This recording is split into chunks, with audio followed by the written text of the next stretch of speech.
ప్రస్తుతం ప్రపంచం మొత్తం దృష్టి మధ్యప్రాచ్యంపై పడింది. ఇరాన్ మరియు ఇజ్రాయెల్ మధ్య పెరుగుతున్న ఉద్రిక్తల ప్రపంచ రాజకీయాలు, ఆయిల్ మార్కెట్ మరియు ఆర్థిక వ్యవస్థను ప్రభావితం చేసే స్థాయికి చేరాయి. ఈ పరిస్థితులలో యునైటెడ్ స్టేట్స్ కూడా జోక్యం చేసుకోవడంతో ఈ సంక్షోభం మరింత పెద్దదిగా మారే అవకాశం ఉందని నిపుణులు చెబుతున్నారు.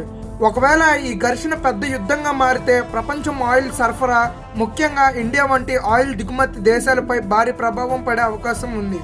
పెట్రోల్, డీజిల్ ధరలు పెరగడం, స్టాక్ మార్కెట్లలో భారీ ఊగిసలాటలు రావడం, ప్రపంచం ఆర్థిక వ్యవస్థపై ఒత్తిడి పెరగడం వంటి పరిణామాలు జరుగుతాయి.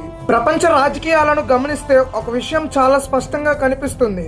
ఒక దేశంలో జరిగే సంఘటనలు అక్కడికి పరిమితమే కాదు, అవి క్రమంగా ప్రపంచ ఆర్థిక వ్యవస్థను కూడా ప్రభావితం చేస్తాయి. ప్రస్తుతం మధ్యప్రాచ్యంలో ఇరాన్ మరియు ఇజ్రాయెల్ మధ్య పెరుగుతున్న ఉద్రిక్తలను ప్రపంచం మొత్తం ఎంతో ఆందోళనగా గమనిస్తుంది. ఎందుకంటే ఈ రెండు దేశాల మధ్య ఉన్న విభేదాలు కేవలం సరిహద్దు సమస్యలు కాదు, ఇవి రాజకీయ, మత, భౌగోళిక మరియు సైనిక అంశాలతో కూడిన చాలా క్లిష్టమైన సమస్యలు. ఇదే సమయంలో యునైటెడ్ స్టేట్స్ ఇజ్రాయెల్కు మద్దతు ఇవ్వడం వల్ల పరిస్థితి మరింత సున్నితంగా మారింది. అమెరికా ప్రపంచంలో అత్యంత శక్తివంతమైన సైనిక మరియు ఆర్థికంగా శక్తి ఉండడం వల్ల అది తీసుకునే ప్రతి నిర్ణయం ప్రపంచ మార్కెట్లపై ప్రభావం చూపుతుంది.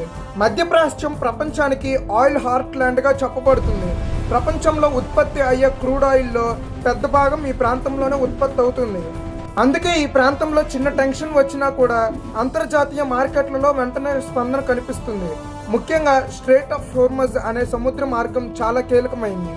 ఈ మార్గం ద్వారా ప్రపంచానికి సరఫరా అయ్యే ఆయిల్లో పెద్ద భాగం ప్రయాణిస్తుంది. ఇది పర్షియన్ గల్ఫ్ ప్రాంతాన్ని బయట ప్రపంచంతో కలుపుతుంది. ఇరాన్ ఈ మార్గానికి చాలా దగ్గరగా ఉండడం వల్ల ఒకవేళ యుద్ధం తీవ్రంగా మారితే ఈ మార్గం భద్రతపై కూడా అనుమానాలు ఏర్పడవచ్చు. ఇలాంటి పరిస్థితులలో ఆయిల్ సరఫరా తగ్గుతుందని భావించి అంతర్జాతీయ మార్కెట్లలో క్రూడ్ ఆయిల్ ధరలు ఒక్కసారిగా పెరిగే అవకాశం ఉంది. ఈ పరిస్థితి నేరుగా ఇండియా వంటి దేశాలపై ప్రభావం చూపుతుంది.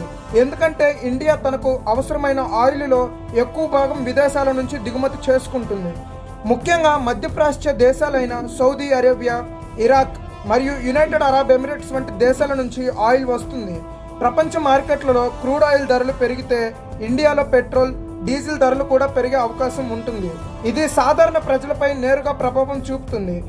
ఎందుకంటే ప్రతి కుటుంబం రోజువారీ జీవితంలో ట్రాన్స్పోర్ట్, గ్యాస్, విద్యుత్ వంటి అనేక అవసరాలకు ఇంధనంపై ఆధారపడుతుంది. పెట్రోల్ ధరలు పెరిగితే ట్రాన్స్పోర్ట్ రంగం ఖర్చులు పెరుగుతాయి.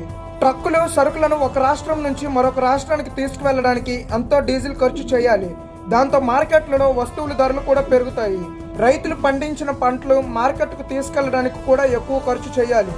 దీనివల్ల వ్యవసాయం రంగంపై కూడా ప్రభావం పడుతుంది. అదే పరిస్థితిలో నిర్మాణ రంగంలో కూడా కనిపిస్తుంది. సిమెంట్, స్టీల్ నిర్మాణానికి సామాగ్రి తరలించడానికి ట్రాన్స్పోర్ట్ ఖర్చులు పెరగడం వల్ల ప్రాజెక్ట్ ఖర్చులు కూడా పెరిగే అవకాశం ఉంటుంది.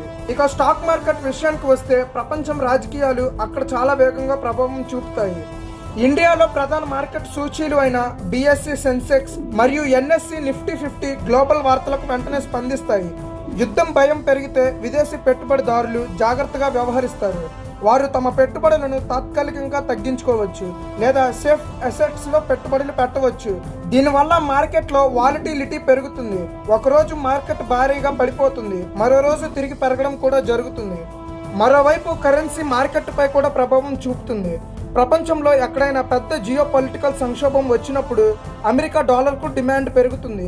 ఎందుకంటే పెట్టుబడిదారులు డాలర్ను సేఫ్ కరెన్సీగా భావిస్తారు. దీనివల్ల ఇతర దేశాల కరెన్సీలపై ఒత్తిడి పెరుగుతుంది.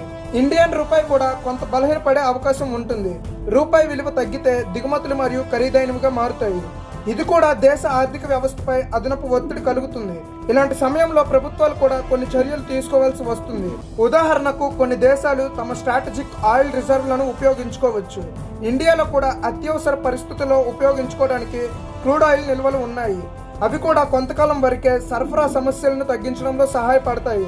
అయితే దీర్ఘకాలికంగా చూస్తే ప్రపంచం మార్కెట్ స్థిరపడకపోతే ధరలపై ప్రభావం కొనసాగవచ్చు. ప్రపంచ రాజకీయాలలో ఇలాంటి సంఘటనలు మళ్ళీ జరుగుతూనే ఉంటాయి. కానీ ప్రతి సంఘటన ప్రపంచానికి ఒక పాఠం నేర్పిస్తుంది. దేశాలు శాంతి మరియు స్థిరత్వం ఎంత ముఖ్యమో అర్థం చేసుకుంటాయి. యుద్ధం ప్రారంభించడం చాలా సులభం, కానీ దాన్ని ఆపడం చాలా కష్టం. యుద్ధం మొదలైన తర్వాత దాని ప్రభావం కేవలం సైనిక రంగానికి పరిమితం కాదు. అది ఆర్థిక వ్యవస్థలపై, మార్కెట్లపై, ప్రజల జీవన విధానంపై కూడా తీవ్ర ప్రభావం చూపుతుంది. అందుకే ప్రపంచ నాయకులు ఎప్పుడు చర్చలు, దౌత్య మరియు ఒప్పందాల ద్వారా సమస్యలను పరిష్కరించడానికి ప్రయత్నిస్తారు. ఎందుకంటే ప్రపంచం ఇప్పుడు ఒక పెద్ద అనుసంధానమైన వ్యవస్థగా మారింది. ఒక దేశంలో జరిగే సంఘటన కూడా వేల కిలోమీటర్ల దూరంలో ఉన్న దేశాల ప్రజల జీవితాలను ప్రభావితం చేస్తాయి. మధ్యప్రాచ్యంలో జరుగుతున్న ఉద్రిక్తలు కూడా ఇదే విషయాన్ని మరోసారి గుర్తు చేస్తున్నాయి. అందుకే ప్రపంచం మొత్తం శాంతి కోసం ఎదురు చూస్తుంది. ఎందుకంటే శాంతి ఉంటేనే ఆర్థిక అభివృద్ధి, స్థిరత్వం మరియు ప్రజల భవిష్యత్తు భద్రతగా ఉంటుంది.